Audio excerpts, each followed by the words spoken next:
Welcome to Om on the Range, where we share the practice of meditation, the wisdom of Western Buddhism, and the refuge of our community. Whether you are new to meditation or a longtime practitioner, committed or curious, this offering is here to share solutions, stories, and support. Happiness and better health are available to everyone. It just takes practice. This is Om on the Range. Good day to everyone. Welcome to Om on the Range. This is episode number 18, and we are very glad you are joining us. We strive to be accessible to all people and anyone interested in living a happier and healthier life. This offering is committed to sharing tools and philosophies and support to all people, especially those who listen. This week, we are honored to have Mr. Robert Brumet joining us as co-host and esteemed guest. Robert, welcome to Om on the Range. How are you? Thank you, sir. I'm well. Happy to be here. So, Robert, you're the senior teacher at Temple Buddhist Center, and I'm not 100% sure that that's the right title, but that's what I have decided to deem you on this show. Thank you. You are also an ordained Unity minister. Correct. You've authored 5 books. Correct. So, teacher, author, minister, spiritual director. It's quite a career path. Is it what you envisioned for yourself when you started this journey? Well, it depends on how far back you go. When I first went to university, I pictured myself as an engineer. I chose engineering because I liked science and math. Engineering looked like a good proposition. At that time, however, I ran out of money. That was right around the time of Sputnik, if anybody here remembers that, 1959, I think it was, Sputnik. And that was a shock to the American psyche, to the government. And so the government said, anyone that wants to major in science and math and be a teacher, the government will subsidize their education. And so, being out of money, I decided that's what I was going to do. I had all the courses in math and science already completed. So I essentially switched over from engineering to education with a math and science major. And so that's what I did for 2 years. I taught math and science in high school for 2 years after graduation. So how did you become interested in the spiritual life and being a teacher and being a part of that? Well, it was something that I was always kind of interested in. I won't say always, but like as an adult, I was always interested in it. I grew up Catholic. I was Catholic till I was age 20. My interest in reading different philosophies, different points of view. I was interested in psychic phenomenon and ESP and all that stuff that was cutting edge at that time. I had a few experiences of a paranormal nature that really caught my attention. I recognized there was more to the universe than what the university was teaching me. And so it was like, I'll play the game to get my degree to earn a living. And yet at the same time, I knew there was much more to reality than what I was being taught. So really, you were motivated to explore. Having those experiences, the only way you can explore them is to simply kind of throw your experience at them, right? Or to just be open to them and go have them, right? Yes. And read what I could. There wasn't much in print at that time, but if I could get my hand on anything related to the paranormal in any way, I'd be on it right away. That's interesting. I also thought it was interesting when you were talking about Sputnik, how that was a shock to the American system, certainly. It's interesting to me that because of that, it gave you an opportunity to get your degree, but it also gave you an opportunity to grow and take your logic and scientific teachings and apply them to a more spiritual path. I guess really what I'm saying is we were fortunate that that happened and you never really know if something's good or bad. It just happens and you just got to wait and see. Correct. Yeah. So we like to discuss and cover meditation, Western Buddhism, and the power of community, what a Sangha is, what it can do. Sometimes we're focused on Temple Buddhist Center because that's where this podcast sprang from, and most of the people connected with it are members. But I just wanted to ask to begin with the Four Noble Truths, the first fact or the first teaching is that we all suffer. Can you tell me a little bit about some of the suffering you've experienced in your life? Is there a theme maybe to the suffering? I have experienced suffering in my life, as many people have. When I was younger, up until maybe a decade ago, it was largely emotional suffering. In the past 10 years or so, as I get older, it's been more physical pain and suffering that I've worked with. Dukkha, to me, I use the term suffering, but I also put a caveat out there saying it's not suffering as we typically think of it. When I first saw in print, life is suffering, that was about as much Buddhism as I was interested in right there. It's a terrible marketing piece we started with. Yeah. So the first noble truth was enough to say, okay, I'm looking for something else. And of course, as time went on, as I began to understand the nuances, the suffering really would probably be more accurately described as unhappiness, dissatisfaction, aka the human condition. That sense of there's got to be more than what's here. Yeah. So, you mentioned that you're absolutely right. The Four Noble Truths, when you first get into them, they're pretty underwhelming. Or if anything, they reinforce that idea that, hey, maybe this isn't for me because it's not that uplifting message. It's not the carrot. It feels more of the stick, in presentation. I think, though, that as you work with it, at least what I found is that just having that truth is so freeing. It resets everything. And there is hope in the message, but you got to do the work and be open to what that hope might look like. For me personally, it took me a while to get past that. Yes, same here. And I saw that as I became familiar with the 12-step process, I kind of seen the First Noble Truth as the breaking of denial. Like in an AA meeting, the first thing that will happen, somebody says, I'm Robert and I am an alcoholic. And that statement of I am an alcoholic is breaking down the denial, because the denial of the problem is the problem itself initially. Most of our suffering, most of our pain is not tied to the experience or the emotions that come up.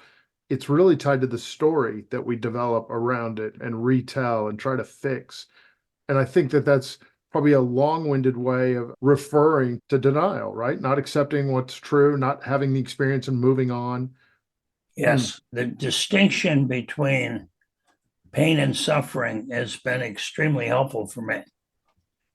That distinction makes all the difference in the world, because life is pain, life is pleasure, but we can suffer or not based upon how skillfully we meet pain and pleasure.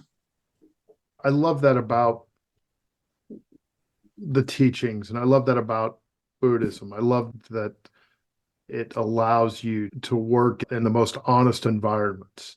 And, it's not good and it's not bad. It just is. And you experience it. And if you can do that skillfully, then you start to relieve some of the suffering that you're causing for yourself.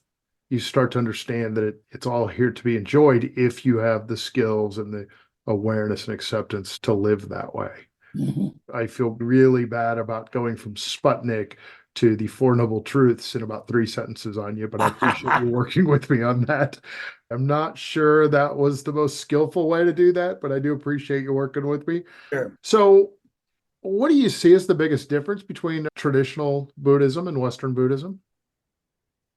Traditional Buddhism, I guess it depends on whether you mean Buddhism that's practiced today as a religion, or if you're talking about Buddhism that was taught by the Buddha 2,500 years ago. So I would ask for that clarification. Well, maybe a better way of asking is what's the difference between Eastern Buddhism and Western Buddhism as they stand today? There's, in different parts of in Eastern cultures, they do it differently.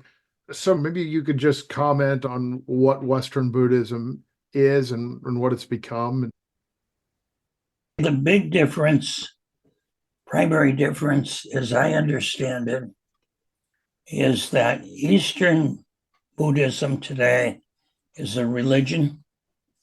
Western Buddhism today is not a religion as much as it is a spiritual practice and a psychological framework. So with you and your unity and your diverse background, Western Buddhism makes good sense because it allows you to rely more on practice and experience and less on rules and righteousness. I would agree with that. And Western Buddhism today, for me, is a practical, spiritual, skillful, psychological practice that makes my life more meaningful. It's a way of understanding my life, and it's a way of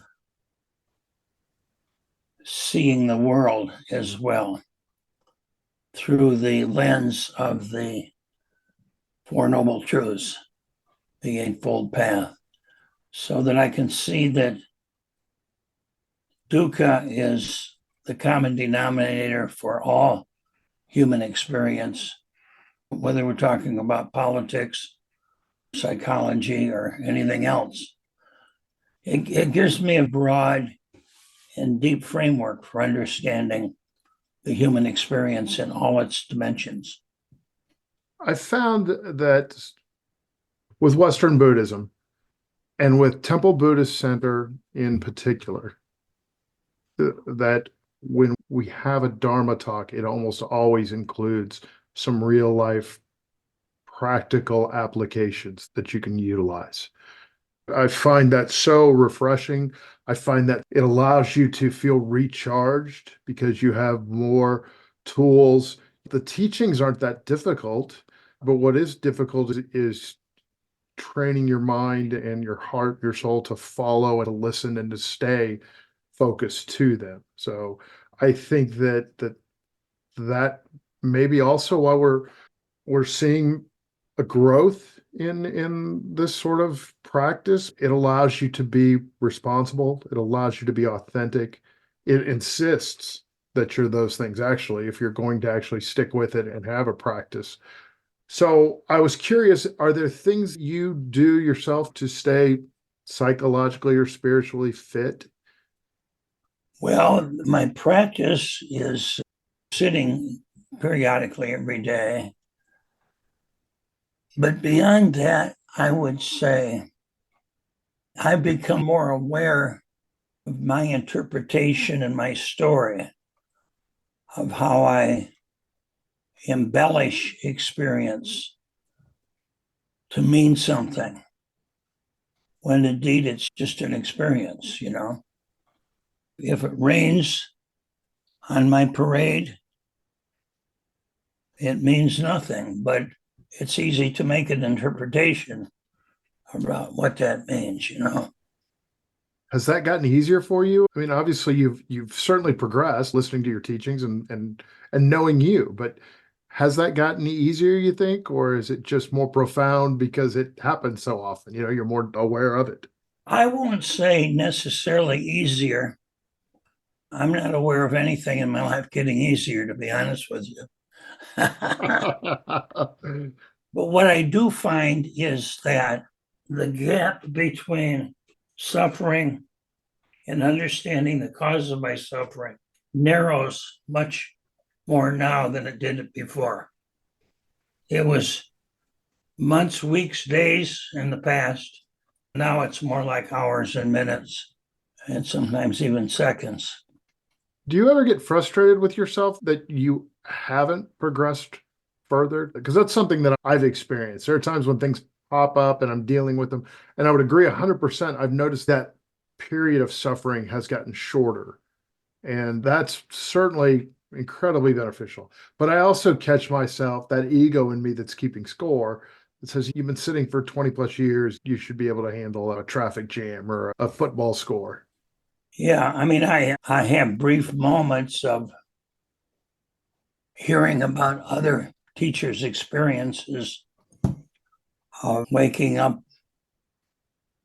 enlightened or bumping their head or whatever it takes, and they become enlightened. Sometimes I do feel a little jealous of that. Hmm. And yet I realize that there's nobody that I know of that has experienced that. Most people I talk to are ordinary human beings like myself that have worked hard for what freedom and understanding that we have. And so it doesn't last for very long, but there are times when I do get Eckhart envy, you know. Yeah. He was going to kill himself, and he went to bed one night and woke up enlightened the next morning. So it's like that's I realize that's not my path, and it's his, but there have been times when I quite honestly I'll say, why the hell can't it be that easy? You know? Right, right. So you mentioned a couple of teachers there. What resources do you value, or what teachers have you learned from, or a favorite book? What's helped you along, whether it's now or when you started? Shinsen Young was my first teacher for about 5 or 6 years. I owe a lot to him. My psychotherapist, Sam Mathis, who's retired now, even though she was not a spiritual teacher by label, there was a lot of spirituality embedded in her work. So between Shinsen Young and Sam Mathis, I learned a lot. Then I got involved more with a variety of teachers through Spirit Rock, and eventually wound up getting training and becoming certified as a teacher through Spirit Rock. And that was a result of probably 24 different teachers, all of which contributed greatly to my understanding. I'm real grateful for the curriculum that I've had in that regard.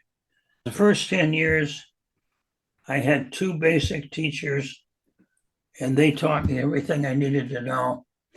After about 1995, my contact with teachers greatly expanded to include a whole lot of other teachers, and I learned a whole lot from them. But it was Shinsen Young and Sam Mathis that gave me the foundation, and then I'm grateful for them, specifically as individuals. So we mentioned way back at the beginning how certain big events, play a role in your life. We spoke of Sputnik, which is a new record for saying Sputnik on this podcast. Because of that, it gave you an opportunity to finish your education. It gave you an opportunity to develop some handy tools in examining what was important to you and how you wanted to learn, being more open-minded, maybe not being as faith-driven, but being more practical. I think it's interesting that where we are today, technology allows us to reach more people, whether you're a teacher trying to share or whether you're a student looking for guidance. A really interesting thing about Western Buddhism, it's pliable and it's not intimidated or diminished by something as powerful as technology, for example. In my experience, one of the things I love about the Western Vipassana tradition is that I have encountered, I was going to say very few, but in all honesty, I've not encountered any teachers that I would say, or I would judge as being on an ego trip. An ego trip. I mean, the teachers that I've encountered, some are better than others, of course, but they've all been very honest, authentic. I think they've strived to be as ethical as they could be. And so I've really been quite impressed with the quality and the dedication of the teachers that I've encountered in this practice. I think it's interesting how when you begin this path, when you have a practice and you spend the time just being with yourself and noticing without judging, without trying to fix anything, with that being able to take that seat and becoming more aware of what's going on inside of you. As you become more your true self, it becomes much more easy to live an authentic and ethical life because that's who you truly are. But it also releases you from so many hangups and challenges that you've carried around because you start to realize that's not really me. I'm not really here to make all the money in the world, and I'm not really here to be attractive or popular. I'm here to be me. And once you start there, it's freeing, like a lot of things in our practice. Exactly. That whole idea of right motivation is part of the Eightfold Path, very important, very powerful. So that's a big part of my practice too, is being aware of my intention, my motivation, whenever I do something or don't do something. So I've always found it interesting since I have known you and you have served as a teacher, a speaker, and a friend and a leader. Just the wisdom is kind of what you expect from that person in that role, but your kindness and your ability to always seem to know how to treat each person when they approach you. Sometimes they're sobbing and sometimes it's the happiest moment. It's a little bit like they've met Santa Claus. Would you say you were always a kind person, or is that something that has bloomed through the practice? I always wanted to be a kind person, but the level of authentic kindness is grown greatly through my Buddhist practice. Even though I may have seen myself or wanted to be kind 20, 30, 40 years ago, I had so many blind spots and unacknowledged wounds that I didn't realize how I was being unkind unconsciously. So I think that's the result of my own practice, as well as my intention and desire to be kind.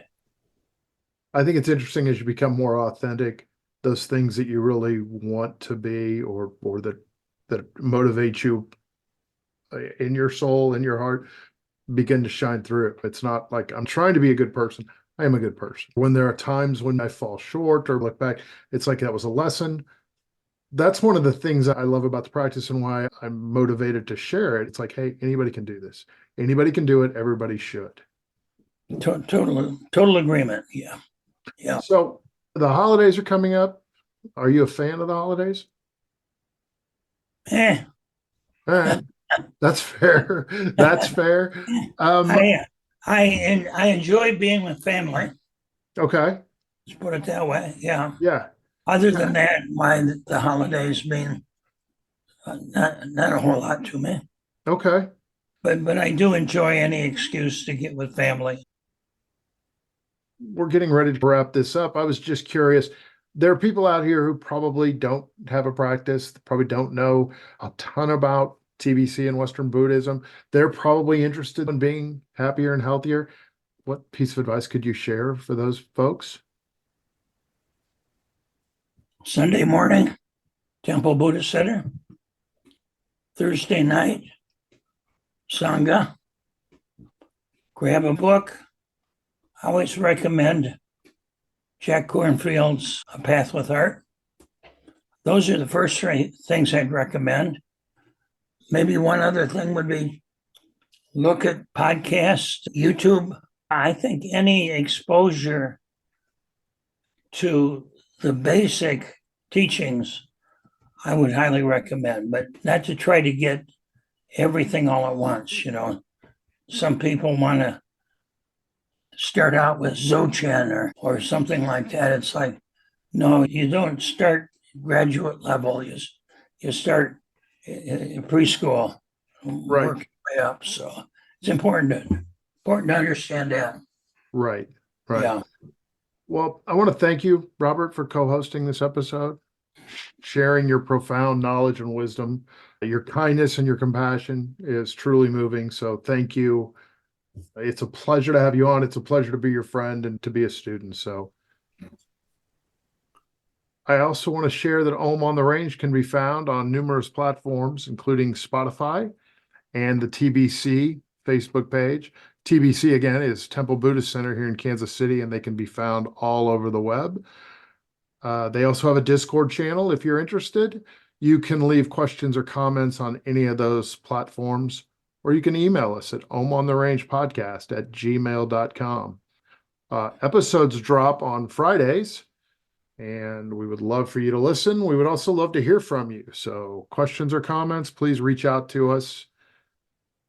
Remember to be kind, to start with yourself. This is Om on the Range wishing you happy trails. Thanks to our Om on the Range production team for making this program possible, and to Mr. Brad Athey for composing and performing the original music.